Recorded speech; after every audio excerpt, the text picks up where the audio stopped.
kipaumbele kama mke wangu. Mimi simuelewi. Unaogopata kumpa salamu. Manake taeleweke na vituko kama ni ule mzee. Mimi namjua mke wako kweli? Furaha hakuna. Ndio mwanzo mambo yamezidi kuvurugika. Tipili anayuko sawa. Can you stop doing that?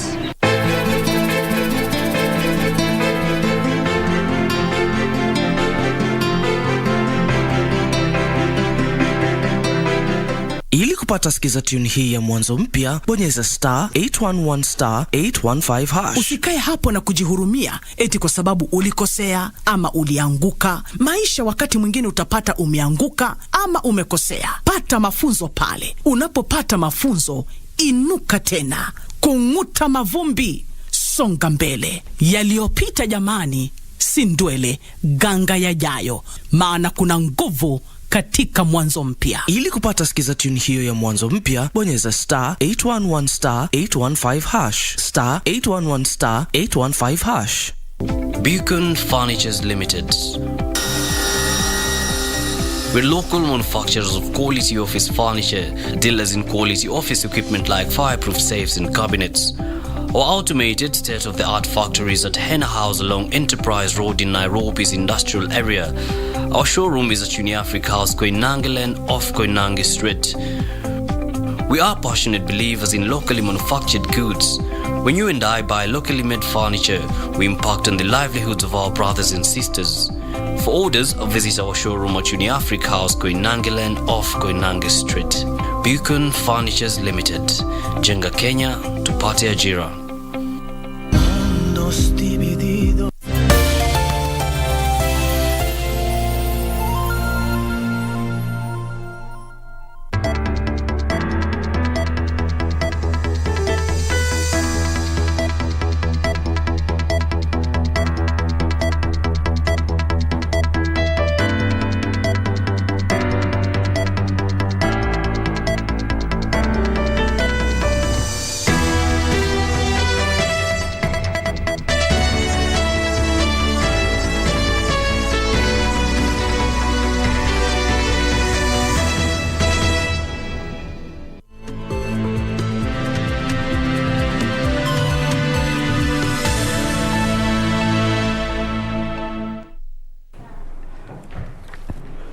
Good afternoon. This is Lunchtime News.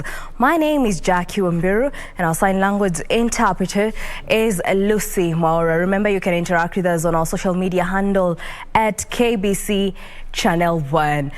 And now, to kick us off, we'll cross over to Nakuru Showground, where Deputy President William Ruto has taken his campaign trail to the vote-rich county of Nakuru.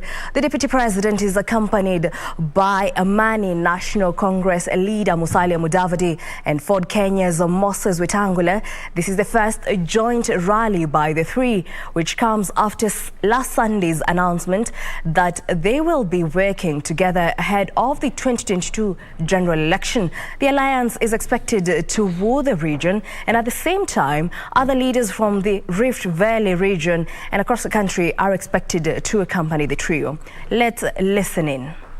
Nataka leo kuamini hii group iko na Kenya yote. Ngojeni. DJ tulete mheshimiwa kutoka nalo. A very good afternoon, Jackie Wambiru, coming to you live from Nakuru SK Showground, where Deputy President William Ruto, who is the party leader of the UDA party, alongside ANC party leader Moses Wetangula and Ford Kenya party leader, ANC party leader Musalia Mudavadi and Ford Kenya party leader Moses Wetangula are having a joined political rally here at the ASK Showground in Nakuru. Remember, this is the first rally the three leaders are holding barely 3 days after their newfound union. It is important to note that Deputy President William Ruto has already arrived. NC party leader Musalia Mudavadi is also arrived, as well as Ford party leader Moses Wetangula has also arrived at this venue. Wambiru, it is important to know that Nakuru is the same venue where Uhuru and where President Uhuru and Deputy President William Ruto launched their alliance on December 2012, ahead of the March 4th, 2013 general elections. Therefore, it is the same venue where the three principals have decided that they will be meeting, or they will be conducting their first meeting. Remember, this is a place whereby of late it has been receiving a lot of politics. Nakuru is increasingly taking center stage in the country politics, judging of course from the number of national meetings that are held in the county. Nakuru is a cosmopolitan area that has been inhabited by almost all tribes, and according to the 2017 statistics, actually Nakuru was among the country's largest vote basket with about 949,618 registered voters. Therefore, the venue is already packed. We have a lot of supporters who have turned up in large number to witness the first meeting by the three principals. Let's have us listen in from some of the leaders who are speaking.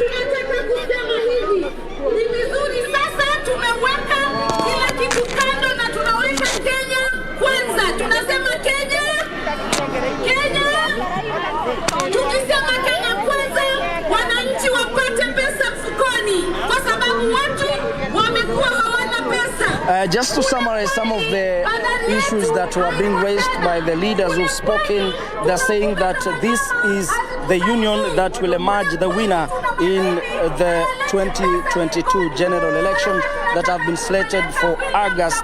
Remember, this is the meeting whereby so many lawyers and political analysts are saying will provide an avenue for Musalia Mudavadi to be on the ground after facing a lot of criticism that he has been having so many boardroom meetings instead of campaigning while in One Kenya Alliance.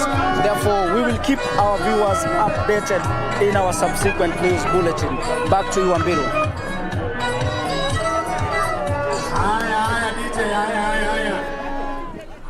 Well, those live pictures on your screen are the rally that is currently underway, the rally by UDA, ANC and Ford Kenya that is currently underway in Nakuru. And we shall be keeping you updated as the developments come up. For now, we move on. Over 1,000 chicken have been burnt to death in an early morning fire that razed down a chicken farm in Sigona area of Kikuyu, Kiambu County. The fire, whose cause is yet to be established, also consumed eggs, with the owner of the farm saying he had lost a property estimated to cost 3 million shillings.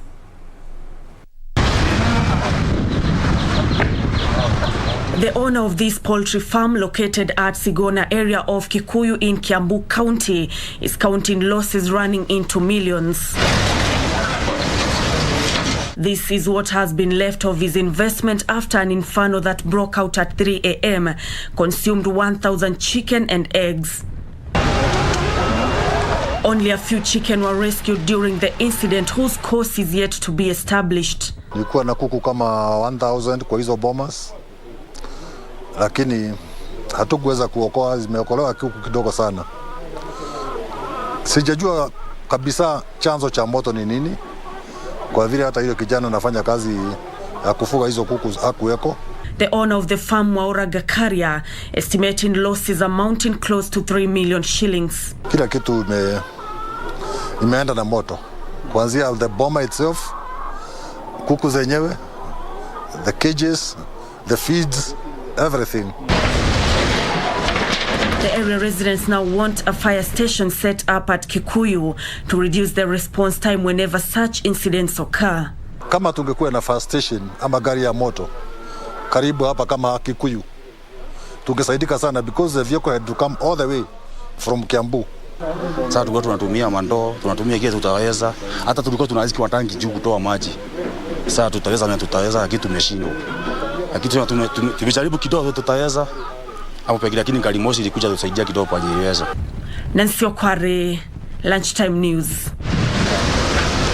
In other news, the Kisii County government says it is in the process of establishing markets for oriented perishable goods in both its urban and rural centres. According to Kisii County CEC for Agriculture Esman Onsarigo, the wet markets will cushion farmers from post-harvest losses. Farmers in Kisii County can now smile all the way to the bank as the county government establishes mechanisms of cushioning them from losses from their perishable goods. Wet market ni mahali ambapo bidhaa ya ukulima itauzwa kwa njia ya kisasa. Itafuata maagizo yote yale yanayotakikana duniani in terms of food safety, in terms of hygiene na kila kitu. Speaking while he inspected the site where the said markets will be built, Kisii County CEC for Agriculture Osman Onsarigo further said that the farmers will not have to worry about preservatives for their perishable goods. Hii ni soko ambayo itakuwa ni soko ya bidhaa za fresh produce. Haitauza vile zile zimekauka. Ni zile ambazo zinauzwa na kutoka shambani. Elsewhere in Kisumu, the agriculture sector is set to receive a boost following training of 45 breed mix of extension officers and community business coaches KBC, who will also provide extension services to farmers. We are getting into an area where, with the shortage of extension staff, as majority of the extension staff are now retiring, we are getting to an area where we want to involve farmers themselves and especially the youths. Kisumu Chief Officer of Agriculture who spoke in Kisii further assured that his office will ensure value for goods for farmers. The training, which is in collaboration with Food and Agriculture Organization FAO, will continue for 2 weeks. Purity Museo, Lunchtime News. Now, East Africa Business Council has raised concern over what they term as increasing number of roadblocks in both Kenya and Uganda, which they say are avenues of corruption. Now, the council Chief Executive Officer John Bosco Carissa says the barriers have affected the ease of doing business due to unnecessary delays on the roads. They question the rationale of the roadblocks, saying the personnel hardly verify the goods. Cross-border women and other stakeholders have raised the issues of more than 50 roadblocks from Kenya to the border, from Nairobi to the border. The same we've observed from here, Busia to Jinja. There are a number of roadblocks, and those roadblocks, they are avenues for corruption. Because roadblocks are not, they are not meant to verify goods. Why do you need, in every 2 kilometers you have a roadblock? For what? So that's why we are calling upon as the EABC, we are calling upon our partner states to completely remove roadblocks. They just maintain the traffic roadblocks. We've asked the CEO through KEPSA Kenya to take this to the summit of the East African community, that at least what they told us when the launching of this OSBP was taking place is not what is taking place on the ground today.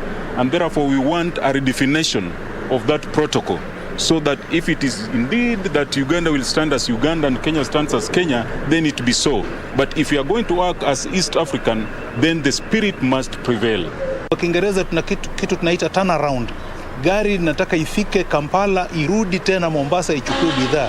Hiyo itachelewesha gari. Kama ingekuwa inafanya mikondo 8 kwa mwezi, gari itafanya mikondo 6, na hapo mfanyabiashara hatapata pesa zake vile ingetakikana. Meanwhile, the Independent Electoral and Boundaries Commission is urging the political class to mobilize the public to register as voters in their respective counties. Garissa IEBC election manager Hussein Gure says the county is witnessing low voter turnout and politicians can play a vital role in reversing this. The second phase of enhanced mass voter registration ends on 6th February 2022. The second phase of the enhanced mass voter registration exercise by the Independent Electoral and Boundaries Commission has witnessed a low voter turnout in most parts of the country compared to the targeted numbers. The election body has now turned to improve the numbers. IEBC's election manager in Garissa, Hussein Gure, believes sensitization from political leaders will encourage Kenyans, especially the youth, to register ahead of the August 9th general election. Lagdera constituency in Garissa County has been singled out as one with high number of eligible voters. But unfortunately, most of them have moved out of the county to feed their livestock. Township constituency is doing relatively well, and followed by the Dab and Ijara constituencies. As I said earlier on, we have an issue with Lagdera constituency because of the drought situation. Although it has rained in other parts of Garissa County. Garissa County has in record registered 3,008 people, translating to 10% of the targeted 28,941 eligible voters. The second phase of enhanced mass voter registration is scheduled to come to a close on February 6th, with the IEBC targeting 4.5 million eligible voters nationally. In the first phase, October-November 2021, IEBC managed to register 1.5 million voters from expectations of 6 million registrations. Irene Mchuma Odim, The Lunchtime News. And in the political arena, Democratic Party presidential aspirant, who is also the National Assembly Speaker Justin Muturi, maintains that his name will be on the ballot in his quest for the country's top seat. Muturi says he is not worried about the recent alignments from his political rivals, saying his focus was on mobilization to ensure he qualifies. Delegates from Limuru and Lari sub-counties, Muturi noted that the party had grassroots support due to its long existence and was working towards its revival. Muturi announced that the party will be holding a national delegates conference on 21st February, where the delegates will resolve on whether or not to form alliance with other parties. Being the candidate for the Democratic Party, my question is, yes, can we also, as a region, agree that there is necessity for us to coalesce within one big political party for this region? Elsewhere, the Party for Peace and Democracy has appealed for a peaceful transition once the elections are done and a new government is in place. Speaking during a meeting with aspirants angling for various seats in the county on the party ticket, National Vice Chair Wambiru claimed the biggest win for country as a party is having peace in the country during and after general elections. Wetu kama chama cha PPD kwanza tunaupeleka kwa rais wetu mpendwa His Excellency Uhuru Muigai Kenyatta. Tunamwambia kwamba ile legacy ataachia wananchi wa Kenya kama chama cha PPD. Ile legacy atatuachia sisi kama wana Kenya na kama wana PPD ni kutuachia a peaceful transition. Tukikutana huko nje, kila mtu awanie na ang'ang'anie nafasi yake. Tusikue watu wa kutukanana, kupigana, kurushiana maneno, kudharauiana, manake Embu is a democratic county. ODM leaders from Nyandarua County have called on the youth from the region to shun leaders and politicians who are out to use them to cause mayhem in political campaigns and public gatherings. Tokee kwa wingi tujiandikishe kama wapiga kura. Manake 70% and of course 78%, wacha niseme sahi. Sisi ndio tuko wengi hapa nchini Kenya. Kwa hivyo nchi ni yetu. Tujitokeze, tupige kura. Daud Ahmed. And finally, Mandera North MP Bashir Abdullahi has said that the region will support the presidential candidate who aligns and understands the problems of the northeastern residents. 2022 itakuwa na condition. Tunataka madaraka kama ni deputy governor, kama ni women rep, kama ni mawaziri ngapi, ma-PS ngapi, wengine ni ngapi. Hiyo itakuwa kwa meza, lakini sisi kama viongozi mmetupatia idhini ya kurudi kwa meza na tujadiliane nani tutajanga na nani ambaye atakuwa agenda ya jamii ya Dugudhia. Away from the political arena, residents of Old Town in Mombasa County have raised health concerns over raw sewage allegedly discharged into the Indian Ocean by the county government. According to the residents, the discharge to the sea has been going on for the last 7 years. They're now urging the county government to find a solution to the dire problem.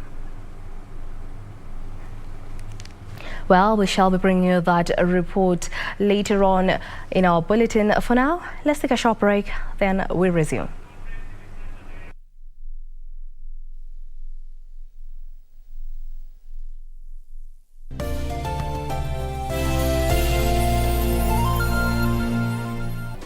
Do you have a news story to share with KBC? Get in touch swiftly on email news@kbc.co.ke or call 0723-892-654 or 0734-780-124. 有一段故事建筑一座城堡 I'm trying to teach the boy. He said he was going to catch one for you. After 2 minutes had gone by, he gave up. This is a lesson for him. A man follows through on his word. He shouldn't just give up. Wow, Joey. You think people will look into your past? I was once your girlfriend. Maybe I'll get discovered. She and I will get married. I hope you can help me get Manny to accept it. What if I can't accept it? 有一段故事建筑一座城堡会放进去好久不再打扰 Tusirudi nyuma kwa mipaka na nchi kufungwa. Tusirudi kwa biashara na shule kufungwa. Kwa kutoweza kukutana. Kwa kutengana na tuwapendao. Tusirudi nyuma.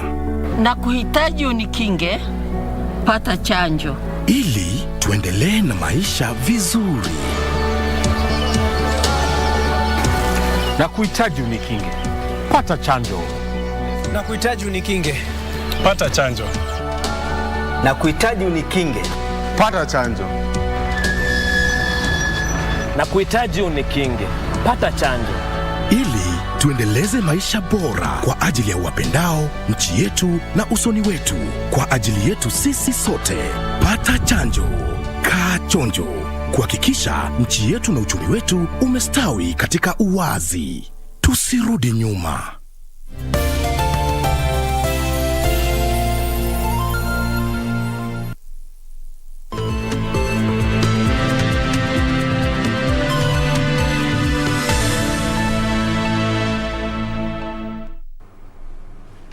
Welcome back. Allow me to take a step back.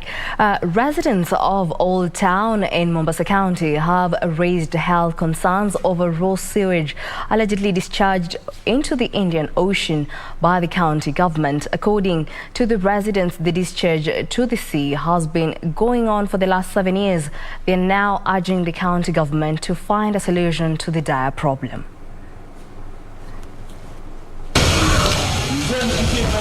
Led by Old Town residents Chairman Ahmed Awath, the residents faulted Mombasa County Government and the National Environment Management Authority for poor management of raw sewer. Hii haikuwa hivi miaka 10, miaka 7, 8 iliyopita. Ilikuwa ni beach nzuri hapa.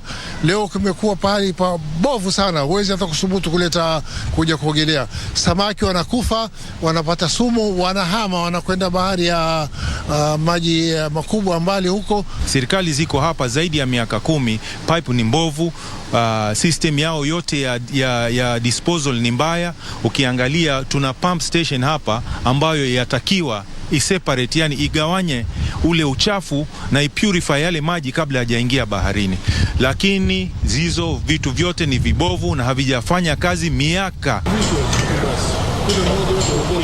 Faiz Ali, who is the vice chairman of Old Town Beach Management Unit, further noted that the discharge of raw sewage to the ocean has led into a dramatic decline of fish, which has affected the fishermen in the area. Right now, because of too much pollution, hii beach yetu imekuwa ni dead zone. Hapa sasa hivi hakuna breeding grounds of any bait fish, and the main reason to find out kuwa ni all the polluted waters, all the treatment which are supposed to be treating this water before it's be releasing to the sea are not functional, hazifanyi kazi. The residents are now urging the county government and NEMA to find ways of ensuring the sewage is not directed into the ocean as it exposes them to health hazards. Hapa health hazard iko juu na yote 9-10 watu ambao wafaa washughulike na masuala haya wamezembea. Somebody must be held responsible on this. Manake hii ni health hazard, si mtani, si mchezo. Jacqueline Masharia for Lunchtime News. 2 more bodies were Tuesday retrieved from River Yala.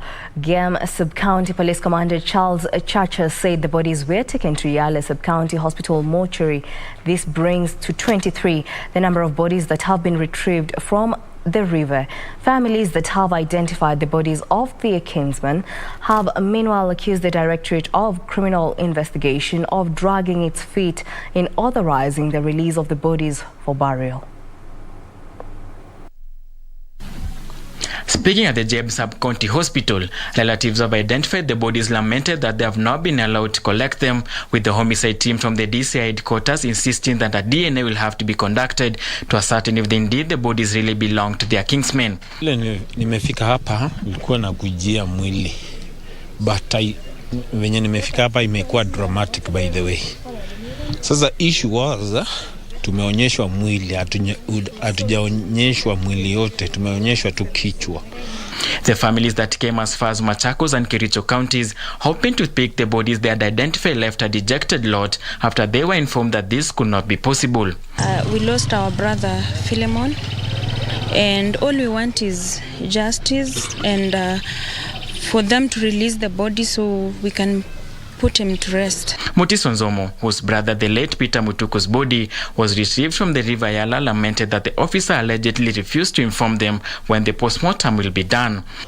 DCI wamekuja hapa wakafanya vitu vyao wakaenda. Tumetoka mbali all the way from Machakos, Kangundo. Sasa na wamemaliza na wameenda. Hatujui sasa ni itaisha kesho, DNA itafanywa kesho. Mutiso revealed that they had positively identified their brother and were ready to collect the body for burial in Kagundo this Friday. Ben Chepkoni, on the other hand, whose brother Philemon Chepkoni's body is also lying at the mortuary, called on the institutions handling the matter to be sensitive to the affected families. The institution involved waanze kutuelekeza mahali palipo na ukweli. That is what I tell them.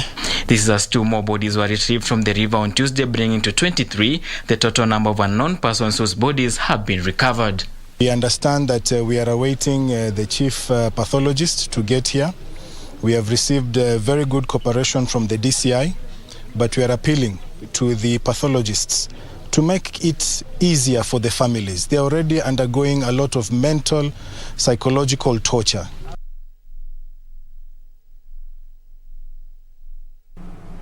And Kericho residents are set to benefit from improved healthcare services after the county government added 3 more ambulances to the existing fleet. Kericho Governor Paul Chepkoni, who flagged off the ambulances, said the move was to facilitate universal healthcare services.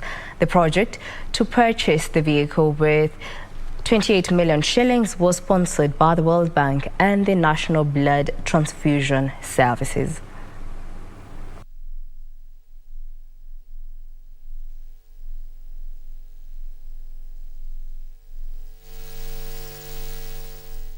We have 3 utility vehicles, one two funded by county government. They are 6.2 million. Now World Bank 7.8 million, na kuna moja ya National Blood Transfusion Services yenye haiko hapa. Yote ni 6, lakini mnaona 5 hapa. Na hizi gari zinasaidia wananchi katika mambo ya emergency na support supervision. Nataka nisindue hizi magari ziende kufanya ile kazi tumeinunulia, na hiyo kazi ni kusaidia mwananchi wa Kericho. The Holy Spirit.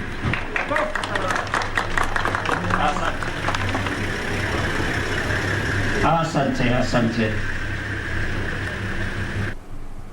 Across borders, Chinese President Xi Jinping has called for joint efforts to chart the course of economic globalization and forge new models of global growth, cooperation, governance and development. Addressing the opening plenary of the 2022 World Economic Forum annual meeting, Xi said global vision not only embodies the common values of mankind and conforms to the trend of the times, but also carries a far-reaching influence for the prosperity and progress of mankind.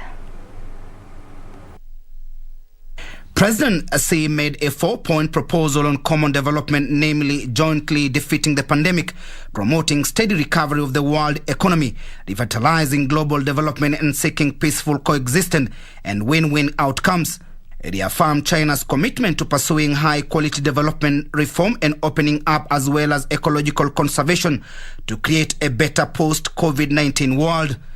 The Chinese president called for discarding Cold War mentality and seeking peaceful coexistence and win-win cooperation. In a world affected by combined major changes and a pandemic unseen in a century, President Xi said global vision not only embodies the common values of mankind and conforms to the trend of the times, but also carries far-reaching influence for the prosperity and progress of mankind. President Xi offered distinctive Chinese solutions to global challenges and demonstrated Chinese sense of responsibility, making the voice of the world's second largest economy heard by others. The Chinese solutions are pushing the world to move forward and have won high prizes from the international community. Timothy Kipnoso for Lunchtime News. In other news, a row has erupted over the management of a Bodaboda association in Kitengela town, threatening to split it. The more than 7,000 riders have been unable to agree on how to solve challenges facing the association, such as resource management and the welfare of the members.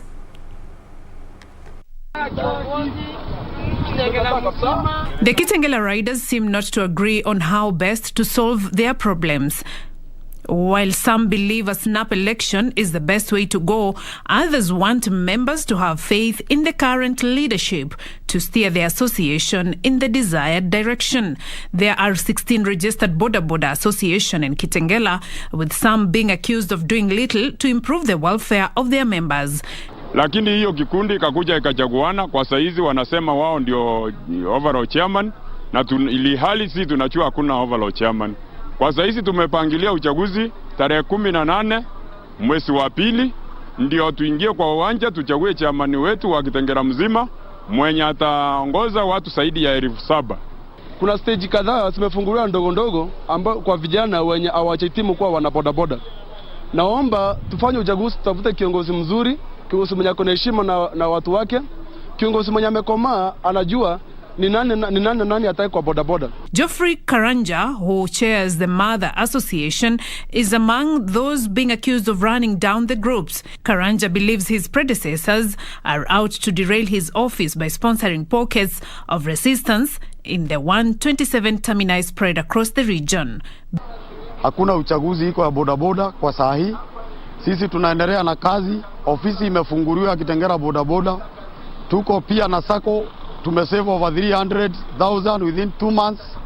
Na sisi tunataka maendeleo, na ikiwa ni msimu wa siasa, mimi kama chairman wa Kitengela bodaboda nataka kukashifu wanasiasa ambao wanajaribu kuleta mgawanyiko kwa watu wa bodaboda. Beatrice Gatonyengetich, Lunchtime News. 24.8% of Kenyans are undernourished, with 25% of children under 5 years experiencing stunted growth. Speaking during the launch of the 2021 Global Hunger Index report, World Hunger Health Country Director Kevin Shingles says conflict, climate change and COVID-19 pandemic are to blame for Kenya's slow progress in the eradication of hunger. Over 2 million people are facing acute starvation in Kenya as the pangs of drought continue to bite certain parts of the country. Speaking during the launch of the 2021 Global Hunger Index report, World Hunger Health Country Director Kelvin Shingles termed conflict, climate change and COVID-19 pandemic as the biggest drivers of the food crisis. We're seeing 2-3 years of depressed or minimal rainfall supporting rejuvenation of grazeland, supporting agricultural production. And unfortunately, we're seeing now that the frequency of drought is on the increase due to climate change. Kenya scored 23.0 in the 2021 GHI report, which lists the country at position 87 out of 116 countries ranked. The report further indicated that 24.8% of Kenya's population is undernourished, while 25% of children under 5 years are stunted. Since the year 2000, the GHI score in Kenya has decreased by 13.7 points, which represents a percentage decrease of 37.3%. However, Kenya's GHI score trend shows that although the decline in the score is steady, it is falling at an increasing lower rate, meaning that progress in the fight against hunger is actually slowing. With the country almost entering the red zone in the hunger crisis, stakeholders are calling for sustainable solutions, which include building resilience among the affected communities. If you look at the statistics, as you mentioned, the level of malnutrition, poverty, and people who are suffering extreme poverty, you will find them mainly in the northern parts of this country. And that is not by accident. If you look at the level of investment in this country over the years since independence, you will realize that the regions that we come from and where you see a lot of these reports have been severely underserved. So the government, of course, realizes that we cannot walk alone, and that's why we need partners like WHH, EU, UNICEF, Concerned Worldwide, in order to tackle the malnutrition. Talking about people changing their lifestyles from pastoralists having small farms to be able to grow the feed that they need for their livestock instead of moving around for that. And this is how we can change the way we fight climate, and we are able to reduce conflict. This is the 6th publication of the Global Hunger Index, which is a tool designed to measure and track hunger at the global, regional and national levels. For Lunchtime News, I'm Safin Achieng Ouma. Still across borders, at least 8 people have been confirmed dead following a stampede that also left more than 38 others seriously injured ahead of yesterday's Africa Cup of Nations match between Cameroon and Comoros.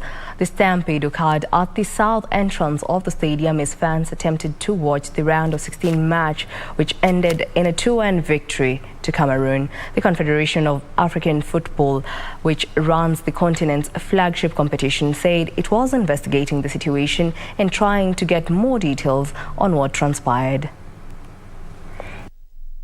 8 football fans in Cameroon met their untimely death in a stampede that occurred ahead of an Africa Cup of Nations round of 16 match. The anxiety, agitation and delay of letting fans inside the Olembe Stadium is believed to be the cause of the stampede. President of the Confederation of African Football, CAF, has said investigation into the incident will center on who closed the gate at the stadium. Meanwhile, a tropical storm dubbed Anna has killed at least 36 people in Madagascar and Mozambique, leaving nearly 65,000 others homeless since last week. Search and rescue operations are underway as dozens are reported missing in the region, wreaked havoc by the extreme weather condition. Elsewhere, suspected Islamic militants have killed at least 12 civilians and burned down houses during raids on 2 villages in Eastern Democratic Republic of Congo. Army spokesman Jules Ngongo said soldiers could not do anything to stop the attack. And finally, the Senegalese army says 2 of its soldiers have been killed and 9 others are still missing after clashes in the Gambia, a country almost totally surrounded by Senegal. The troops are part of the West African peacekeeping mission that have been deployed in the Gambia for the last 5 years. Brian Mwindi for Lunchtime News. Education stakeholders are now say empowering women economically within their rural setups can help in the fight against female genital mutilation among the Korea community. Msichana Empowerment, an organization that fights FGM, FGM in the region, says the government needs to devise more approaches in ending the vice in the society. Now, the organization's chief executive officer, Magdalene Majoma, noted that most women within the Korea community force young girls to face the knife and later marry them off due to economic constraints. The anti-FGM crusader was speaking during the issuance of checks to several women groups who have been in the forefront in advocating for education of girls in the community.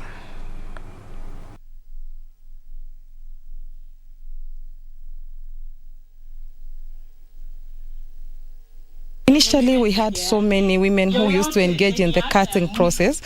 We had few women who engaged in the cut. But right now, like any woman is coming up, cutters are many. Looking forward to having a community whereby women are empowered economically in that they can speak for their daughters, and any harmful practices, FGM and child marriage ends with the generation that we have today.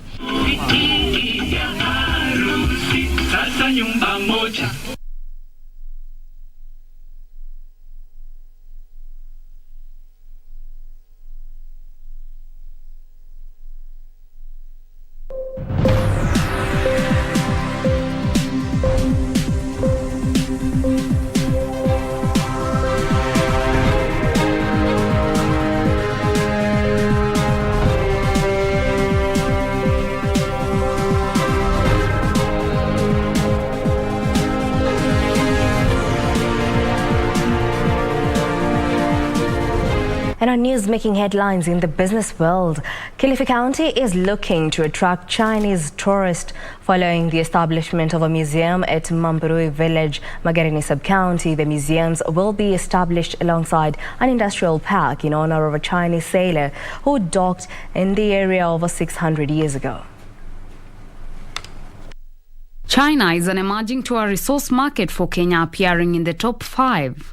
Most Chinese who visit the country tour the Kenya tourism circuit, which includes Nyeri, the Masai Mara and Nairobi. Kilifi County looks to attract the tourists with the establishment of the museum. Chinese Chamber of Commerce is tracing the history of Chinese in the country and are keen to make Wambiru and Kilifi County part of their tourism circuit as part of celebrating their centuries-old heritage in the region.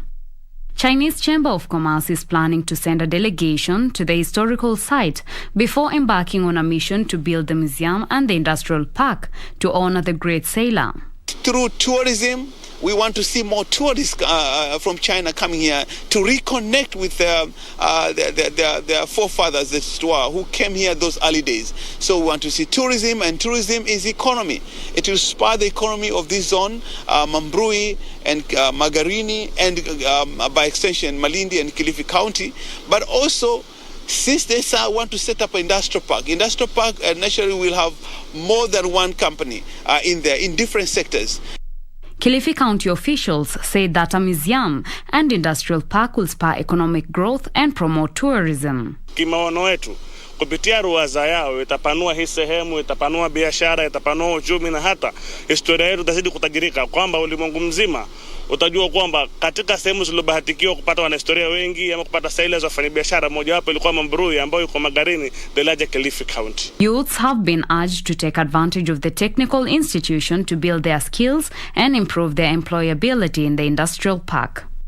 Reporting for Lunchtime News, I am Teresa Mutai. Meanwhile, policymakers of the central bank are this afternoon expected to meet to review the benchmark lending rate that will determine the cost of credit for the next 2 months. In their last meeting in November last year, the policymakers retained the benchmark lending rate at 7%, as has been the case since April 2020. Bank lending rate, which is reviewed every 2 months, is based on a survey conducted by the Monetary Policy Committee on the economic status of the country and the current inflation rate. In their previous review in November 2021, the Monetary Policy Committee retained the benchmark lending rate at 7% on account of well-anchored inflation, double-digit growth in exports, growth in private sector credit, as well as a rebound in revenue performance following the pickup of economic activities and improvement of the business environment. The policymakers meet this afternoon on the back of the rate of inflation slowing to 5.7% in December and the shilling coming under pressure from end-month dollar demand, especially from fuel importers.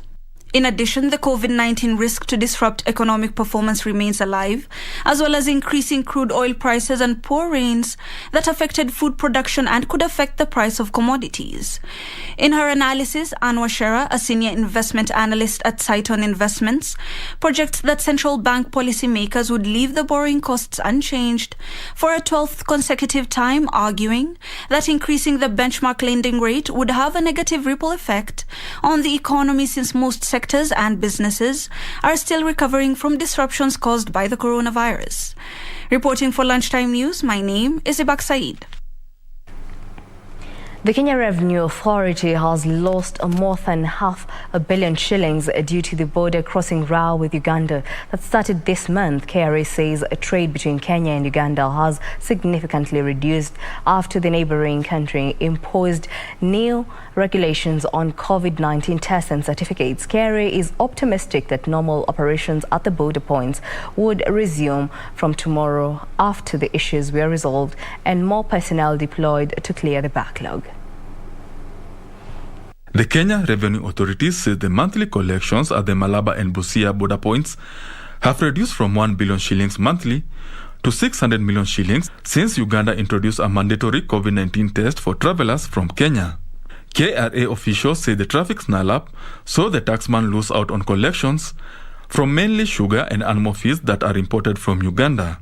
However, KRA says the 2 drive-through scanners at Busia and Malaba border ports are in full operation and clearance of trucks headed to the neighboring country might be done by the end of today. KRA is seeking to increase automation of border points to crack down on counterfeit products and increase revenue streams. Benson Rioba reporting for Lunchtime News. And in the sports arena, Kenyan sprinter Ferdinand Omanyala and Olympic champion Faith Kipyegon were the best sports personality of the year 2021, according to the Sawyer panel of judges. Now, the 2 Kenyan greats were awarded for their outstanding performances in 2021 alongside other sports personalities who won 10 other different categories at the Sawyer Awards Gala held last night at the Bukungu Stadium in Kakamega County. The 2021 Sawyer Awards Gala, the 18th edition of the annual ceremony that has recognized Kenyan sportsmen and women for their hard work, was held in Bukungu Stadium. And who else than Ferdinand Omanyala and Faith Kipyegon to steal the show in Kakamega County. Omanyala's 2021 performances in the sprints that saw him set the national record for their 100 meters was named the Sportsman of the Year, while Faith Kipyegon, the 1500-meter star who ended Sifan Hassan's dream of an Olympic triple at the Tokyo 2020 Olympics, took the Best Women of the Year 2021 award. I've been watching this event on TV for the last 3 years, 3 awards, but now it's me being watched here. So it's a pleasure, and I thank everyone for, the organization and everybody for doing this. It's motivating, and it's also something that shows people appreciate what I'm doing. Like what to say. Thank you so much. I'm so grateful today. DG Kakamega County, Senator Kakamega County, and President Nook. Thank you so much. I'm so delighted today to be here in Kakamega. Olympic marathon champion Eliud Kipchoge, who also won a second consecutive Olympic gold in Tokyo, having taken the marathon gold in Rio, Brazil in 2016, was named the greatest of all-time athlete. I therefore accept this recognition award on behalf of all athletes who went beyond their comfort zone, who were super resilient, super courageous, and super patriotic, and who demonstrated how even a world facing the unpredictable world of COVID can still be united by sports. Kipchoge, who won silver on the track in Beijing and bronze in Athens, has been a great athlete on the road, winning a total of 9 world marathon majors besides the 2 Olympic gold medals. 2-time world Olympic champion Simon Kibai and Nancy Chelangat, the only Kenyan athlete to win a medal at the Tokyo 2020 Paralympics, were named the best sportsman and woman of the year living with disability. The national rugby sevens team Shujaa, currently in Sevilla, Spain for the 4th leg of the HSBC World Series, was named the best men team of the year, while Sekafa champions Vihiga Queens was named the best female team of the year. The Queens coach Charles Okere was recognized for being the best coach in 2021. Heringston Wanyonyi, the world under-20 racewalk champion, and Teresia Mudhoni took home the most promising male and female of the year awards.